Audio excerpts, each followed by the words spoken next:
സഞ്ജു വിശ്വനാഥ് സാംസൺ നമ്മൾ ഒരു വീഡിയോ ചെയ്തിട്ടുണ്ടായിരുന്നു. തുടർച്ചയായിട്ട് 2 സെഞ്ചുറി അടിച്ചതിൻ്റെ ഒരു സന്തോഷം ആവേശത്തിൽ ഇപ്പോൾ തുടർച്ചയായിട്ട് 2 ഡക്ക് അടിച്ചിട്ടുണ്ട്. ആവേശം കെട്ടിറങ്ങി എന്ന് പറയാൻ പറ്റില്ല. നമ്മൾ ആസ് എ ഫാൻ എന്ന നിലയിൽ ഒരു കളിക്കാരൻ്റെ ഉയർച്ചയിലും താഴ്ചയിലൊക്കെ ഒരുപോലെ സപ്പോർട്ട് ചെയ്യണം എന്നുള്ളത് തന്നെയാണ്. പക്ഷേ എന്താ വെച്ചാൽ സഞ്ജുവിന് നേരെ വരുന്ന ഏറ്റവും വലിയൊരു വിമർശനം എന്ന് പറയുന്നത് സ്ഥിരത ഇല്ലായ്മയാണ്. അത് വീണ്ടും സഞ്ജു ഇങ്ങനെ തെളിയിച്ചുകൊണ്ടേ നിൽക്കുകയാണ്.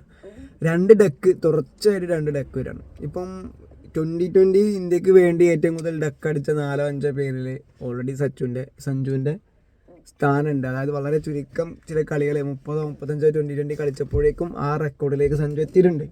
അപ്പോൾ വൈകാതെ തന്നെ ഏറ്റവും കൂടുതൽ ഇന്ത്യക്ക് വേണ്ടി ഡക്ക് അടിച്ച റെക്കോർഡും കൂടി സഞ്ജുവിന് കിട്ടാൻ ചാൻസ് ഉണ്ട്.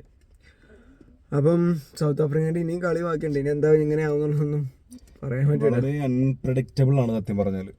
സഞ്ജു ഗ്രീസ് ഇറങ്ങി കഴിഞ്ഞാൽ എന്താണെന്നും ഒരു രക്ഷയില്ല. നമ്മൾ ഈ സെഞ്ചുറി അടിക്കുമ്പോൾ ആസ് എ മലയാളി പുള്ളിക്കാരൻ ഇനി നല്ല അവസരങ്ങൾ കിട്ടണം എന്നുള്ളൊരു ആഗ്രഹം കൊണ്ടാണ് നമ്മളിത് ഭയങ്കരമായിട്ട് കാണുന്നത്. പക്ഷെ പലപ്പോഴും നമ്മൾ ഈ സെഞ്ചുറി അടിച്ച വീഡിയോ ഇടുമ്പോഴൊക്കെ പലപ്പോഴും കൂടുതലും വന്നുള്ളൊരു കമന്റ് എന്താ വെച്ചാൽ അതിന്റെ താഴെ വരുന്ന കമന്റാണ് സഞ്ജു ആണ്, വിശ്വസിക്കാൻ പറ്റില്ല, 1 സെഞ്ചുറിയിൽ അടിച്ചിട്ടുള്ളൂ. ഇത് അടുപ്പിച്ച് 3 സെഞ്ചുറി ആയപ്പോൾ നമ്മൾ വിചാരിച്ചു ഓക്കെ ഇനി ഒരു 30-35 ആ റേഞ്ചിൽ നിൽക്കുകയാണെങ്കിൽ ഓക്കെ ആയിരുന്നു. ഇത് ഡക്ക് ഓക്കെ, ഒരു കളി ഡക്കും പോയി. ഇന്ന് വളരെ ആവേശത്തോടെ കാത്തിരിക്കുക. അപ്പോൾ എന്താണ് സ്വാഭാവികമായിട്ടും സാധാരണ ബാറ്റിംഗ് ഓപ്പണിംഗ് ഇറക്കുകയും ചെയ്തു. നല്ലൊരു ഓപ്ഷൻ ആയിരുന്നു സഞ്ജുവിന്. ഫസ്റ്റ് ബോള് ഇവിടെ സഞ്ജു 2 സെഞ്ചുറി അടിച്ചപ്പോൾ സഞ്ജുവിന്റെ ഫാദറിന്റെ ഒരു സ്റ്റേറ്റ്മെന്റ് ഭയങ്കര വിവാദമായിട്ടുണ്ട്. അതായത് 2 ക്യാപ്റ്റന്മാർ, അതായത് കോഹ്ലി ധോണിയുടെ അധികമല്ല, കോഹ്ലിയും രോഹിത് ശർമ്മയും കൂടിയും സഞ്ജുവിന്റെ ഒരു 10 വർഷം കളഞ്ഞു എന്നൊക്കെ പറഞ്ഞിട്ട്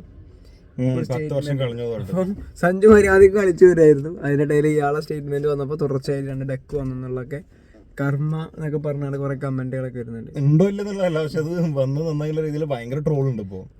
അല്ല ഇങ്ങനെ പറയുകയാണെങ്കിൽ ശരി ചാൻസ് കിട്ടില്ലെന്നൊക്കെ പറഞ്ഞാല് ഗാംഗുലി സച്ചിനൊക്കെ ഉള്ള സമയത്ത് തുടർച്ചയായി അവരെന്നെ എത്രയോ വർഷങ്ങളോളം കളിച്ച സമയമുണ്ട്.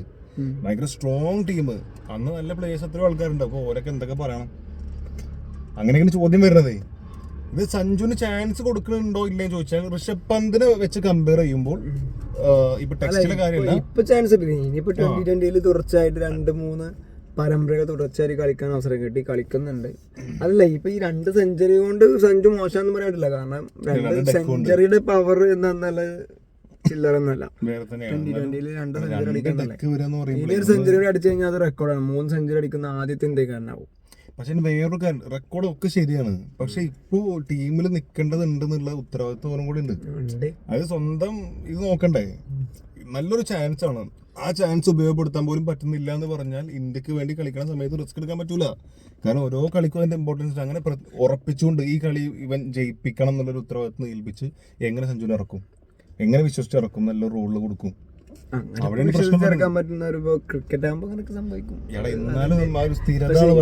ചാമ്പ്യൻസ് ട്രോഫിയാണ് വരാനുള്ളത്. Champions trophy ODI ഫോർമാറ്റിലാണ്.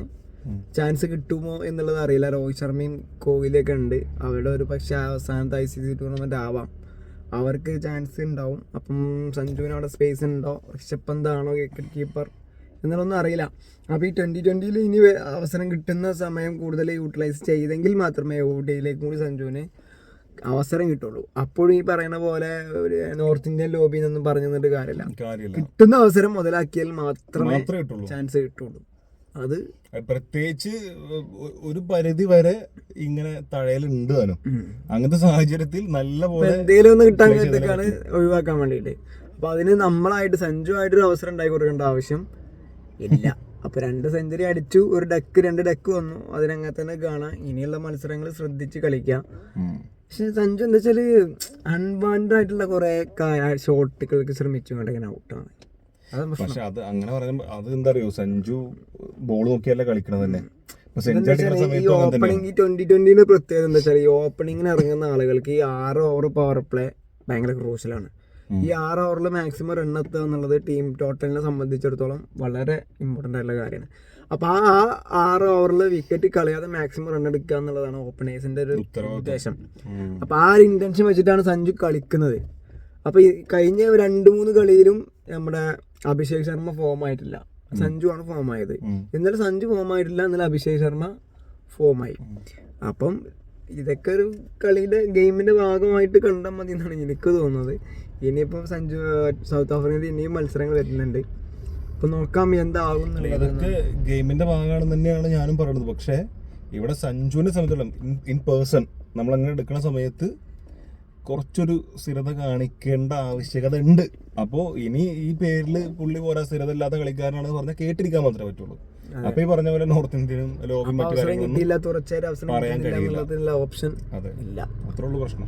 അപ്പൊ വരും മത്സരങ്ങളിൽ മര്യാദയ്ക്ക് കളിക്കുക, ഞങ്ങളെപ്പോലുള്ള ആരാധകരെ തൃപ്തിപ്പെടുത്താൻ ശ്രമിക്കാം, ടീമിൽ സ്ഥാനം നിലനിർത്തുക. അതാണ് ഏറ്റവും ഇമ്പോർട്ടന്റ്, സ്ഥാനം നിലനിർത്തുക. അതായത് ഒരു ടീം പ്രഖ്യാപിക്കുമ്പോൾ ആ ഒരു ഓപ്പണിംഗ് സ്ലോട്ട് നോൺ സ്ട്രൈക്കേഴ്സ് എൻ്റെ ആണെങ്കിലും സ്ട്രൈക്കേഴ്സ് എൻ്റെ ആണെങ്കിലും ആ ഓപ്പണിംഗ് സ്പോട്ട് അതവിടെ ഫിക്സ്ഡ് ആയിരിക്കണം. സഞ്ജു എന്നുള്ളത് ഫിക്സായി നിൽക്കണം. അവിടെ വേറൊരു ഓപ്ഷൻ വരാൻ പാടില്ല. ഇപ്പോൾ ഇഷ്ടംപോലെ ചാൻസസ്, ഒരുപാട് പ്ലേയേഴ്സ് ഉണ്ട്. ഇപ്പോൾ ഗില്ലൊന്നും ഇല്ല, ഗില്ലിനൊക്കെ എടുക്കാൻ ഓപ്ഷൻ ഉണ്ട്. ഒരുപാട് പ്ലേയേഴ്സ് വരുന്നുണ്ട്. ഓരോ IPL സീസണിലും ഓരോ പ്ലേയേഴ്സ് വരികയാണ്. അപ്പം ഭയങ്കര കോമ്പറ്റേറ്റീവാണ്. പ്രത്യേകിച്ച് ഇന്ത്യയിൽ ക്രിക്കറ്റ് വളരെ കോമ്പറ്റേറ്റീവാണ്. അപ്പോൾ പിടിച്ച് നിൽക്കാൻ കഴിയണമെന്നുണ്ടെങ്കിൽ ഫോം നിലനിർത്തിയേ പറ്റുള്ളൂ. അപ്പോൾ നോക്കാം എന്താവും, നിർത്തുമോ ഇല്ലേ, സാധനം പോവോ കളിക്കുമോ എന്നൊക്കെ നോക്കാം.